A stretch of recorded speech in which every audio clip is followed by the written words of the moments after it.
Il fait bon vivre sur le plateau de GKS TV ce matin car nous recevons un jeune cyberactiviste dénommé El Paradisiaque. Bonjour et bienvenue à tous dans votre émission Mouvement et Association. El Paradisiaque, bonjour. Bonjour. Et merci de votre visite sur notre plateau ce matin. Merci. Vous êtes un jeune cyberactiviste qui soutient les actions du président Guillaume Soro. Dites-nous depuis quand est-ce que vous le faites? Ok, merci déjà pour cette antenne que vous m'offrez. Je soutiens le leader Guillaume Soro depuis maintenant 6 ans. J'ai appris à faire des causes pour lui à partir de 2012 et depuis toujours on est restés ensemble. Depuis toujours vous êtes restés ensemble. D'accord, depuis 2012 jusqu'à aujourd'hui, quelles sont les actions que vous avez eu à mener en faveur de cet homme qui est votre leader? Ok.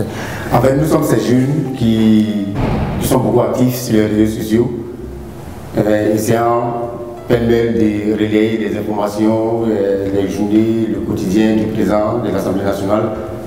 Et nous le faisons dans une communication assez rangée. Nous ne parlons seulement que des actions que le leader même mène.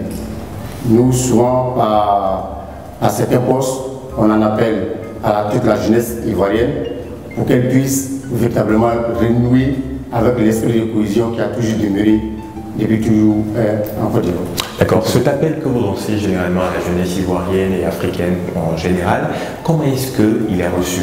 On voit certaines personnes qui, sous vos publications, peuvent, commenter avec des propos désobligeants ou assez frustrants. À ces personnes-là, comment est-ce que vous répondez? À ces personnes, nous répondons simplement par la plus parfaite des manières, en allant, en les invitant plutôt sur un autre chemin, sur un autre territoire. On les appelle, par exemple, là où nous sommes injuriés, nuit et jour, on les appelle, on va vers ces personnes-là, on les appelle à une plus grande attente. On essaie de poser avec eux, leur dire, bon, ici le verbe, ce n'est pas d'injurer, il faut plutôt rechercher cette entente-là et à toujours susciter de bonnes choses. Ceux qui sont récalcitrants, parce qu'il en existe bien sur les réseaux sociaux, qu'est-ce que vous faites concrètement pour les emmener à changer de camp? Nous allons, ces personnes-là, nous allons envers elles et nous tissons déjà des relations d'amitié avec ces personnes. Nous nous fondons en ces personnes et progressivement, ces personnes deviennent de moins en moins plus percutantes dans les positions. Et ensemble, ça devient de la fraternité. Et on vous identifie sous le pseudo El Paradisiaque. Effectivement. Dites-nous pourquoi ce nom? El Paradisiaque, parce que, comme le nom le dit déjà, c'est le paradis. Le paradis, qui parle du paradis, parle du bien, parle du bienfait, parle de cet environnement-là, là où il fait bon vivre. Voilà, El Paradisiaque, parce que je suis en paix avec moi-même d'abord, avant de chercher à être en paix avec l'autre. Il faut être en harmonie avec son corps d'abord, avant d'aller vers son semblant. D'accord. Vos rapports justement entre vous, cyberactivistes, comment est-il? Bon, j'ai de très bonnes relations avec les différents cyberactivistes. En tout cas, ça va. Ça va. Ça va.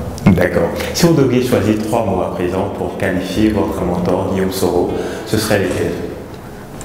Bon, si je devais choisir 3 mots pour qualifier le leader, je dirais c'est monsieur, c'est un homme intègre d'abord, c'est un homme digne et vraiment nous sommes fiers de lui. Expliquez pourquoi ces 3 mots précisément. Intègre, parce que pour moi, c'est ce monsieur qui va vers son peuple. De toutes les personnalités politiques de ce pays, je n'en trouve pas un, sinon une qui va plus vers son peuple que le leader. Je n'en vois pas. Digne. Oui, digne, parce que pour moi, il est toujours resté lui-même. Il est toujours resté lui-même. C'est pas parce qu'aujourd'hui, il est devenu le président de l'Assemblée nationale qu'il oublie ses origines, par exemple. Il se fond toujours avec le peuple. Là où il est, partout où il passe, il s'est dit qu'il est chez lui. Et enfin fier. Fier, nous sommes fiers de lui parce que, en le voyant, en l'admirant, nous ne trouvons que qu'en lui et cette jeunesse éclairée. C'est ça. Et sur les réseaux sociaux, est-ce que vous avez un canal précis sur lequel vous communiquez, Twitter, Facebook, ou vous êtes centré uniquement sur Facebook? Oh, sur les réseaux, je suis les réseaux sociaux, je suis sur plusieurs fronts. Je suis Twitter, je suis sur LinkedIn, je suis Signal, avant d'être sur Facebook. Et de tous ces réseaux que je viens de citer, même Instagram, en tout cas sur Instagram et Twitter, c'est le même message que je. Et vous relayez toujours les informations du président de l'Assemblée nationale. Alors, nous sommes déjà au terme de cet entretien. Voilà, ça va très vite ici sur le plateau. On va terminer en nous permettant d'adresser un message à nos internautes. Le pape Guillaume Soro parle beaucoup de réconciliation et de pardon en ce moment. Vous vous alignez sûrement dans cette même veine. Alors, quel message vous avez apporté à tous ceux qui nous suivent en ce jour? Comme message de fin, j'aimerais ici inviter toute la classe, d'abord toute la jeunesse ivoirienne et par ricochet toute la classe politique à migrer, à aller dans le sens de l'unité, la cohésion et la fraternité tant souhaitée pour ce pays qui, d'antan, a toujours été un pays prospère, un pays en paix avec lui-même, un pays où l'on accueille l'étranger à bras ouverts. Ok, merci en tout cas à vous, El Paradisiaque, d'avoir répondu à ces quelques questions. Merci à vous également, chers internautes, de nous avoir suivis. Mouvement et association, c'est terminé pour aujourd'hui. On se retrouve très bientôt pour un autre numéro. D'ici là, restez toujours connectés sur GKS TV, la chaîne toujours plus proche de vous.